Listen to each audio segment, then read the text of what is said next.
किसी माई के लाल में दम नहीं जो हमारे देश का संविधान को बदल सके। तो आज बेहद खुशी है कि मुकेश सहनी जी ने आज महागठबंधन जो है उसमें शामिल हुए हैं। 3 सीटें जो है वो मुकेश सहनी जी को दी जाए। भाजपा के वरिष्ठ मंत्री बिहार सरकार के प्रेम कुमार जी साथ बैठे हैं और उनके सामने एक भाजपा का वरिष्ठ नेता कहता है कि हमको प्रचंड बहुमत चाहिए, 400 पार कराइए और हम लोग संविधान को खत्म कर देंगे। हम लोग ये बताना चाहते हैं कि किसी माई के लाल में दम नहीं जो हमारे देश का संविधान को बदल सके, लोकतंत्र को छीन सके और जो असली चेहरा जो बीजेपी का है वो सबके सामने वो उजागर हो चुका है।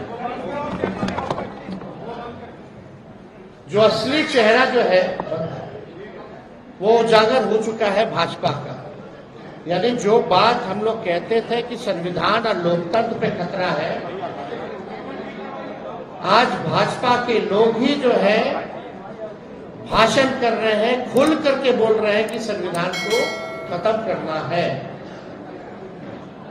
ये बाबा साहब अम्बेडकर का लिखा संविधान जो देश को जोड़ने का काम करता है, जहां सामाजिक न्याय के साथ साथ सबका सम्मान है, सबका अधिकार दिया गया है।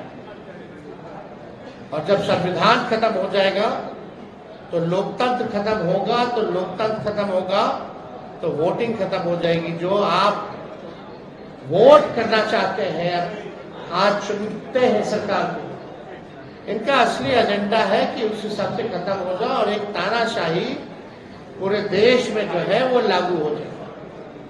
और कोई पहली बार भाजपा के नेता ने नहीं बोला, दक्षिण भारत में भी भाजपा के लोगों ने बोला, राजस्थान में भी भाजपा के नेता ने बोला और लगातार ये बिहार में हो रहा है। जब लोग जागरूक हो गए, जब अधिकार के लिए लड़ने लगे, जब दलितों की पार्टियां बनने लगी, जब अति पिछड़ों का पार्टियां बनने लगा, पिछड़ों की पार्टियां बनने लग गई, तो बीजेपी को डर हो गया। उसलिए ये चाहते हैं कि संविधान को खत्म कर दिया। तो आज बेहद खुशी है कि मुकेश सहनी जी ने आज महागठबंधन जो है उसमें शामिल हुए हैं और हम सब लोग, पूरा राष्ट्रीय जनता दल परिवार, सभी हमारे महागठबंधन के सभी साथी, इनका हम लोग स्वागत करते हैं। और आप लोग सब लोग जान रहे हैं कि आज शामिल हो रहे हैं, लेकिन इससे पहले महागठबंधन में हम लोगों ने सीटों का ऐलान कर दिया है। सीटें बता दी गई हैं, कौन सा सीट कांग्रेस के खाते में गया और कौन सी सीटें जो है लेफ्ट पार्टियों के खाते में गई, और कौन कौन लोग कितने कितने सीटों पर लड़ेगा। तो आज मुकेश सहनी जी ने एक महत्वपूर्ण निर्णय लिया है बिहार के हित के लिए, संविधान और लोकतंत्र आरक्षण को बचाने के लिए। तो हम लोग इनका स्वागत करते हैं और साथ ही साथ हमारी भी जिम्मेवारी बनती है कि इनको साथ लेकर के हम चलने का काम करें और इनको भी सम्मान दें। तो उसी तर्ज पर, जैसा आप लोगों के जानकारी में है, जैसा महागठबंधन ने ऐलान किया था इसी जगह पे कि 26 सीटें जो है राष्ट्रीय जनता दल चुनाव लड़ेगी। तो हम राष्ट्रीय जनता दल अपने कोटे में से उस 26 सीटों में से हम 3 सीट जो है मुकेश सहनी जी को,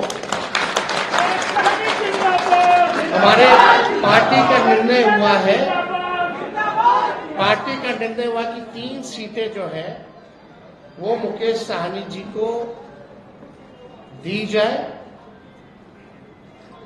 राष्ट्रीय अध्यक्ष जी का भी निर्णय है और वो 3 सीटें, पहला गोपालगंज है, दूसरा झंझारपुर है और तीसरा जो है मोतिहारी सीट जो है। ये फैसला हुआ है कि ये 3 सीटों पर मुकेश साहनी जी की पार्टी चुनाव लड़े। भले ही अलग पार्टी हो, लेकिन हम सब लोग मिलकर के साथ चुनाव लड़ रहे हैं। यानी चाहे इनके सिंबल पे जो कैंडिडेट हो, हम भी वो लड़ाई है, चाहे लालटेन पे कोई लड़ रहा हो, ये इनकी लड़ाई है। और ये एक मजबूत गठबंधन आगे बिहार के भविष्य को देखते हुए केवल लोकसभा ही चुनाव नहीं, बल्कि आने वाला जो विधानसभा चुनाव होगा, क्योंकि समय तो ज्यादा नहीं रह गया है और आप लोग सब लोग जान रहे हैं कि नीतीश जी का तो जब मन है कभी भी खड़ा ले, कभी भी हो सकता है। तो हमारा जो गठबंधन केवल लोकसभा के साथ साथ हमारा गठबंधन बिहार के विधानसभा के लिए भी है और हम लोग मजबूती के साथ बिहार विधानसभा का भी चुनाव लड़ेंगे। और समय भी जो सम्मान की बात लगातार मुकेश साहनी जी करते रहे हैं, तो जिस प्रकार से राष्ट्रीय जनता दल ने, महागठबंधन ने इनका सम्मान दिया है लोकसभा के चुनाव में, विधानसभा के चुनाव में भी हम लोग इनको सम्मान देने का काम करें। किसी माई के लाल में दम नहीं जो हमारे देश का संविधान को बदल सके। तो आज बेहद खुशी है कि मुकेश साहनी जी ने आज महागठबंधन जो है उसमें शामिल हुए हैं। 3 सीटें जो है वो मुकेश साहनी जी को दी जाए। भाजपा के वरिष्ठ मंत्री बिहार सरकार के प्रेम कुमार जी साथ बैठे हैं और उनके सामने एक भाजपा का वरिष्ठ नेता कहता है कि हमको प्रचंड बहुमत चाहिए, 400 पार कराइए और हम लोग संविधान को खत्म कर देंगे।